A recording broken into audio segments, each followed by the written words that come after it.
Del día se extiende por 2 meses más el congelamiento. ¿Cómo venís observando lo que sucede desde comienzo de febrero y qué pensás que puede llegar a ocurrir? Bueno, yo creo que el 10 de febrero lo dije. Creo que fui el primero que dijo no hay día 61, no va a haber. La lógica de estos procesos indica que dura varios meses. Hay una foto mía en un diario importante donde dije eso. También dije que iba a ser muy exitoso durante varios meses. También expliqué que... No hay día 61, ya se sabe. ¿Tampoco va a haber día 121? Y es probable que no, que después haya algunas salidas parciales. Digo, esto es muy de manual, digo, es conocido. Siempre son muy exitosos los congelamientos. Cuando se toman a tiempo, 5, 6, 7 meses son muy exitosos. Ningún congelamiento fracasó a los 7 meses en los últimos 40 años. Ninguno prosperó más de 14 meses. O sea que hay un momento... ¿Cuál fue el que más duró? Bueno, el que duró mucho fue el de la segunda presidencia de Perón. Pero venía de una devaluación muy grande en el 52 y todo el 53 y 54 efectivamente bajó muy fuertemente la inflación después de un ajuste inflacionario inicial de una devaluación. Pero digo, esto es así. Y además hay algunos temas que tienen que ver...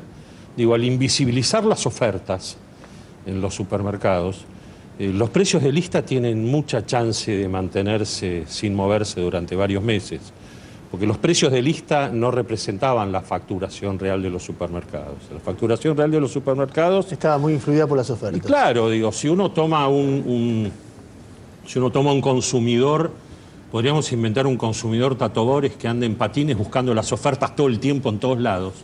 Esa canasta es una canasta que seguramente estaba 10-15% abajo de la canasta de precios de listas.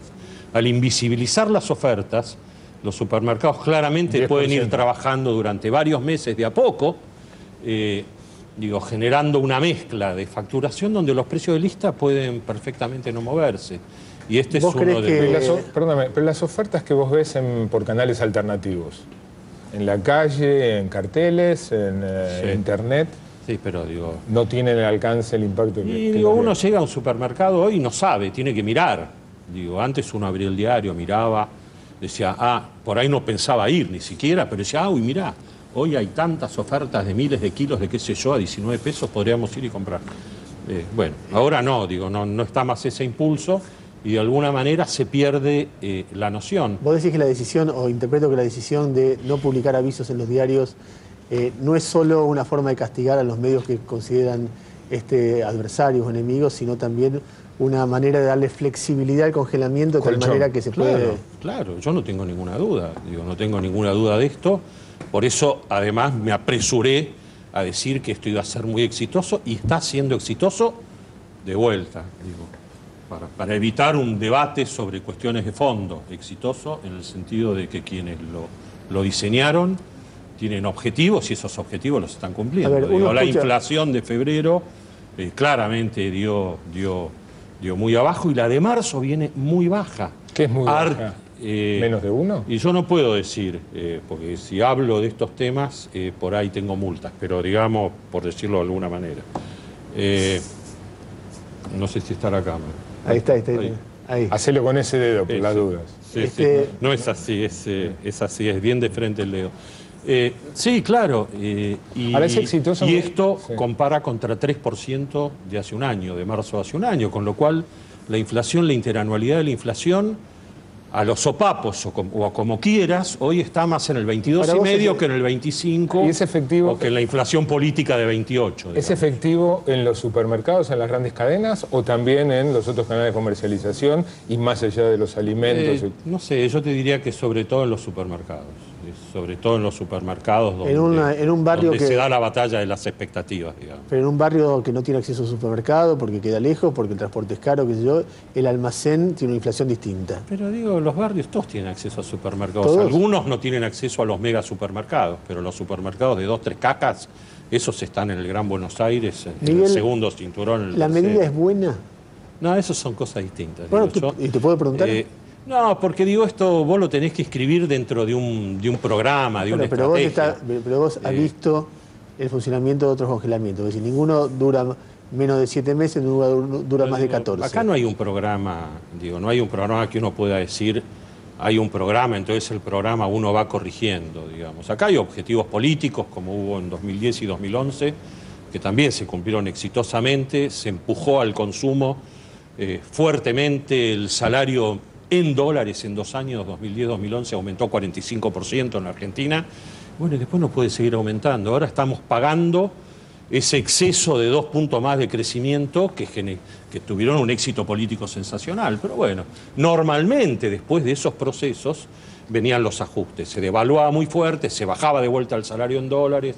Esto hacía frenar las importaciones o hacerlas retroceder. El gobierno, frente a otra batalla electoral, dice no, retroceder jamás, vamos a tratar de sostener el salario en dólares bien alto en estos niveles y llegar de vuelta a la instancia electoral. Entonces, en vez de mover el tipo de cambio fuerte, como se hacía siempre y no son juicio de valor, bueno, lo que aprieta son las cantidades, digamos, las cantidades de importaciones, dado que no quiere regular vía precios. Eso es lo que estamos viendo. Vos imaginás, por lo que percibo también, vos imaginás que ese plan puede volver a ser exitoso, por ahí no tan exitoso como 2010-2011, pero puede ser exitoso para octubre de este año. Sí, claro, tiene rendimientos decrecientes. No es lo mismo hacer estas cosas.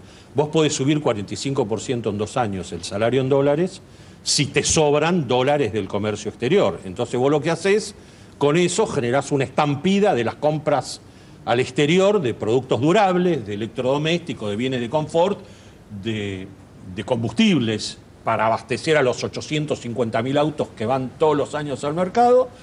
Y si tenés paño, llegás bien y siempre ganás las elecciones.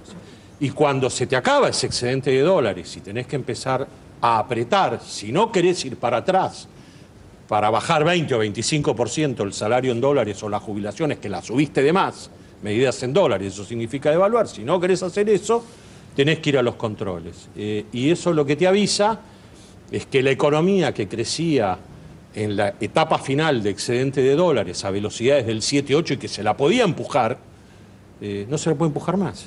Hoy la puedes empujar al 2%, al 3%, al 3,5%. O sea, es lo que se llama los rendimientos decrecientes de una política. Por lo tanto, vos no tenés ni la economía de 2009, que era una economía de catástrofe, porque además combinaba una sequía fenomenal que bajó la producción argentina de cereales y oleaginosos de 90 millones de toneladas a 60, pero además la soja bajó 30% de precio, eran precios y cantidades, estaba la gripe A, estaba el mundo convulsionado.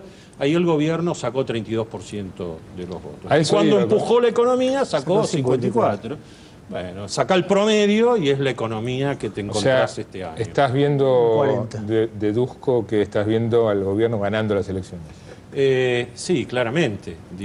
No en términos absolutos de la mitad más uno, pero sí, primera fuerza política. Provincia de Buenos Aires también. Sí, claro, con todos los que están dentro de esa fuerza política, que tampoco sabemos si forman parte de la misma fuerza política el año que viene. Miguel, este año son la misma fuerza política. Eso te iba a decir, vos empezaste pronosticando 5% de crecimiento. Eso cuando esperábamos una cosecha de 114 millones de toneladas, te digo exactamente. Y bajaste a 4. Cuando la cosecha empezó a mostrar que el exceso de agua había arruinado la cosecha de trigo y después la sequía de enero había bajado la perspectiva de la soja, con una perspectiva de cosecha de 105 millones de toneladas, que incluye 50 de soja y 26 de maíz, y con esa perspectiva que da un 16% de crecimiento en la agricultura, nosotros bajamos de 5 a 4, es todo efecto agricultura pura. ¿Y te plantás en 4? Sí, no es que yo me plantee, yo creo que la economía va a dar ese número, lo cual no quiere decir que cuando vos le sacás, vos a esa economía, para que se entienda cómo funciona la economía argentina. La economía el año pasado también daba 2. La economía, cuando vos le sacás los elementos volátiles del clima o el mercado brasileño de autos, también daba 2. Y para nosotros creció 1,1, porque la cosecha y autos la tiraron para abajo. Este año, de vuelta da 2, que es el nuevo patrón de crecimiento de la economía argentina. Se acabó, 5, 6... No sigo con los números para que no me repliquen en algún canal de televisión con los 6 y los 7, digamos. Me paro en 7, claro. Pero eso se terminó, porque eso se hacía, para hacer eso, el salario aumentaba en dólares Y allá íbamos claro. y como alcanzaban los dólares, Ahora, el consumo podía volar a 7%. Vos estás hablando de una lógica en la cual... Ahora, déjame que te explique. Entonces, la economía es una economía de 2, que el año pasado dio 1. Este año de vuelta es una economía de 2, que da 4. Porque la economía de 2 tiene aparte 1,5 puntos más, porque la cosecha es de 105 millones de toneladas en vez de 90. Y porque el mercado automotriz va a crecer 7, o 11, 14, como dice Dante Sica, no sé, él sabrá más de autos que yo, y el año pasado cayó 8. Entonces, cuando vos juntás el impacto que tuvo el sector automotriz o el sector automotor y la cosecha el año pasado, eso te tiró 1 punto abajo. Y este año te sube 1,5 puntos. Agregale en el tercer trimestre la inversión pública, que el año pasado fue el año de peor desempeño en la inversión pública, porque es un año no electoral, y este año va a haber un empuje sobre la inversión pública. Entonces vos vas a tener un primer trimestre realmente malo, porque es solita con su alma la economía, va a dar 2, o 1,8, o 2,3, no sé. El segundo, donde se contabiliza toda la cosecha gruesa, va a dar 6. Abril puede dar 7% comparado con el año pasado. Y después tenés el tercer trimestre, donde el gobierno claramente, digo, no lo culpo, digo, ese comportamiento racional de incentivos en política, bueno, ahí va a aparecer la obra pública que le va a dar otro soporte, van a aparecer los aumentos de jubilaciones, etc. Miguel, antes de ir al tema dólar negro y demás, ¿tiene algún sentido la tarjeta esta, la Supercar, la Moreno Card? Es un elemento de negociación con el resto de las tarjetas. Esto es como la Priti y la Gini en Córdoba contra la Coca-Cola en su momento. Digo, no la desplazaron a la Coca-Cola. Hay 26 millones de tarjetas de crédito de marcas mundial. Digo, no se va a usar esta tarjeta y se van a dejar de usar las otras. Parece que es un buen intento de competir. Si esto va a cobrar menos comisiones a los supermercados, a mí no me parece mal. Digo, que se haga mientras esté en un escenario de competencia con el resto, me parece muy bien. Y si la gente lo quiere adoptar, feliz de que la gente lo adopte y que tenga financiación más barata y que obligue a los bancos a competir y a bajar costos. Parece fenómeno, pero digo... ¿No se podía hacer algo de manera más sencilla por una norma, una resolución del Banco Central? Hasta que esto esté, hasta que vos veas las tarjetas funcionando, con los sistemas funcionando, con la informática funcionando, cuando yo vuelva a este programa, puede ser en 2 o 3 meses, yo vengo cada 2 o 3 meses, y veremos si ya tiene 100.000 adherentes, 200.000. Clarísimo. Digo, va de a poco y me parece que es un buen intento llamar la atención sobre algunos costos que el sistema financiero le carga a los consumidores. En ese sentido no me parece mal. Dólar paralelo, marginal, blue, como lo quieras llamar, negro, 8.30. Sí. ¿Algún problema? ¿Qué pensás que No, va a bueno, digo, reaccionar el gobierno? Hay varios problemas. Digo, la Argentina se debe un proceso que ni siquiera empezó, que es tratar de crear una moneda nacional que además de ser medio de pago o unidad de cuenta para la contabilidad, sea medio de ahorro. Sea, claro, lo que los economistas llaman reserva de valor. La teníamos. Bueno, claro. Vos la tenías mientras te sobraban dólares. Mientras a la macroeconomía le sobraban dólares, había un consenso de que el dólar se podía quedar quieto porque lo que estábamos haciendo era comernos el superávit, pero no entrábamos en déficit. Entonces a vos te pagaban 12% en pesos y el dólar se movía a 5, ganabas 7% en dólares y estabas feliz. O sea, tu poder adquisitivo lo medías no en términos de la inflación, sino en términos del dólar. Bueno, cuando ese fenómeno se termina, cuando se termina ese excedente de dólares, todos saben que el dólar no se va a mover en el futuro por debajo de los precios, porque llegó a piso. O sea que si lo administran bien, en los próximos años el tipo de cambio se va a mover con los precios reales de la economía y a eso le podés descontar 2% de inflación americana cada año, pero digo, ya está, digo, no es más el dólar que se mueve al 5% o al 8% de 2010 o 2011. Ya fue el 14, este año será el 18, el año que viene será al 23 o al 24. ¿Tuvieron problemas? ¿Introdujeron controles? Entonces, cuando vos tenés que el tipo de cambio se empieza a mover al 18 o al 20, está claro que vos para ahorrar en la moneda de tu país, si estás transculturalizado, porque sos un infeliz, pero somos lo que somos desde hace 60 años, infelices, los abuelos, los padres, nosotros, los hijos, ellos, bueno, país de infelices que ahorren dólares, esos somos, la única verdad es la realidad, decía el general, ¿viste? O sea, cuidado con tratar de infeliz a todo el mundo. Bueno, entonces, si el dólar se va a mover al 18, 19, si yo para quedarme en pesos, ¿qué hago? Pongo la plata en un banco y si me da 18, 19 o 20, con el tiempo me quedo más tranquilo de que esos pesos defienden no te da mi capacidad. Y bueno, ese es uno de los temas que hay. Ese es uno de los temas que hay. 14. Es uno de los temas que hay. Mientras no haya una moneda nacional. Se habla de desdoblamiento. No. Creo que no. Yo no sé, no tengo información, pero ¿desdoblamiento para qué?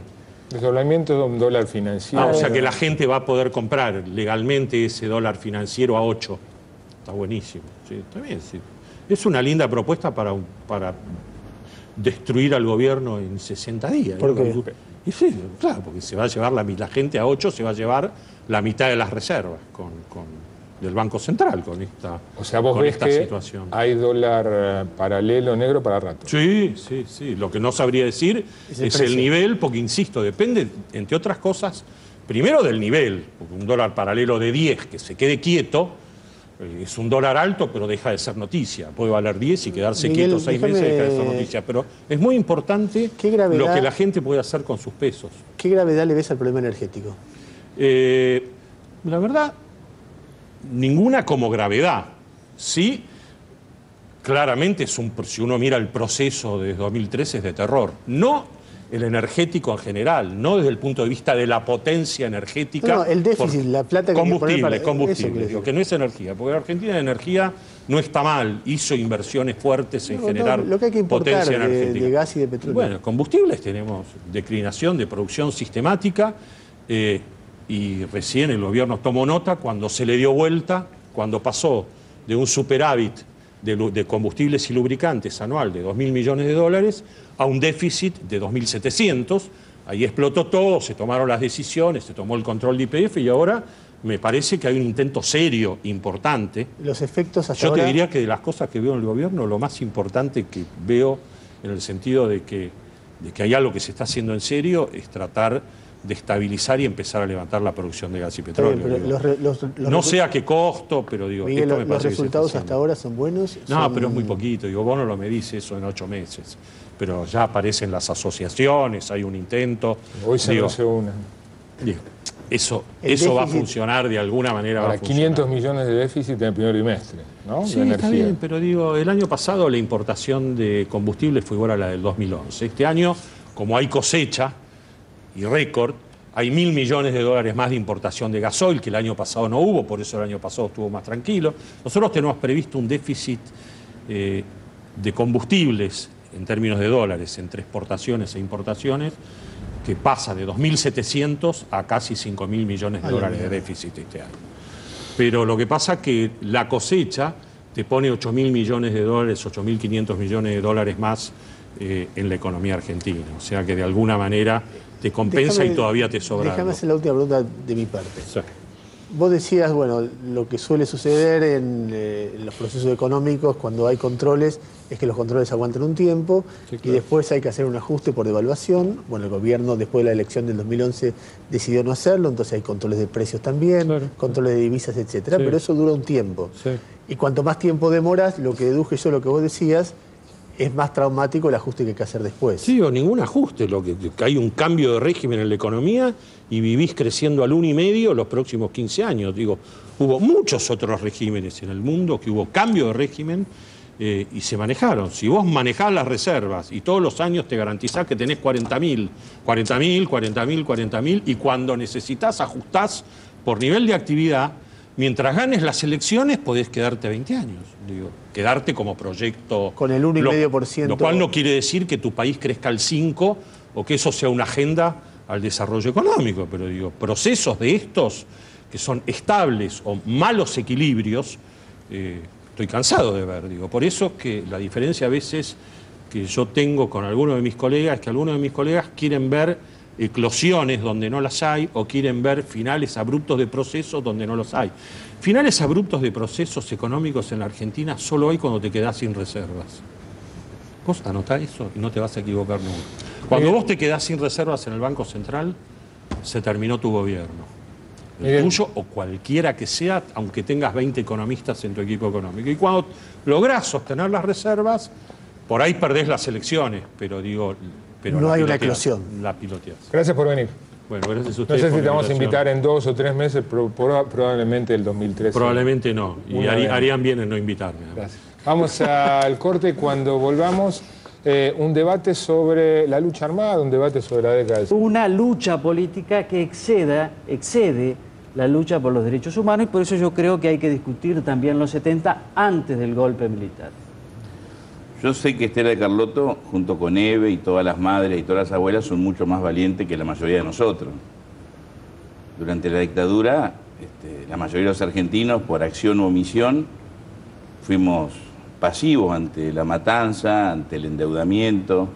Millones de argentinos decíamos que éramos derechos humanos con la excusa del triunfo argentino en el Mundial. Estás hablando por vos. Y hablo de la No mayoría de por los mí, argentinos. por vos estás Y imagino que vos también, pero no importa, no hablemos ni de vos ni de mí, hable, hablemos de no una hable de cuestión- mí si no me no conoces. hablemos, Siempre en contra de la dictadura. Entonces, no hablemos, si hablas, no hablas vine- por vos y por lo que conoces. No vine a hablar de vos, vengo a hablar de una cuestión Bueno, mucho más entonces no compleja. hables en plural. Entonces, generalizo porque fue la situación que nadie niega, y Carlotto fue, ya ahí individualizo, mucho más valiente que muchos de nosotros, por lo menos que yo. A lo mejor vos tuviste actitudes contra la dictadura que no conocemos. Pero yo lo quiero encuadrar en una ¿Y eso cuestión que qué tiene que ver, digamos? ¿Se puede mentir Yo lo- entonces sobre yo el lo- pasado? Yo lo quiero encuadrar en el marco, me parece, histórico adecuado, si no caemos en la banalización que intenta Ceferino. Decir que las organizaciones armadas en la Argentina y en América no nacieron contra la dictadura es negar la realidad. Las organizaciones armadas aparecen con Onganía, aparecen antes de Onganía cuando había semidemocracias con el peronismo proscripto, son hijas del golpe del 55, del fusilamiento de Valle, del bombardeo de la Plaza de Mayo con 300 muertos. Luego lo que pasa con el cordobazo, el rosariazo, el cipoletazo, los muertos de Trelew, todo eso en un contexto además que hay que ver lo que pasaba en el mundo, porque si no pareciera que Argentina está aislada. El mundo tenía la revolución cultural china y el París del 68, tenía la invasión rusa a Checoslovaquia y la negativa de estudiantes en Estados Unidos a ir a pelear a Vietnam, tenía la revolución cubana y la liberación de Argelia, tenía la iglesia en un debate y con obispos y jerarquía importante en la teología de la liberación, tenía fuerzas armadas, a generales que optaban por la liberación, que habían llegado incluso algunos de ellos por un golpe militar y luego optaban por los sectores populares. Pasó en Perú, pasó en Bolivia, el caso de Torrijos en Panamá.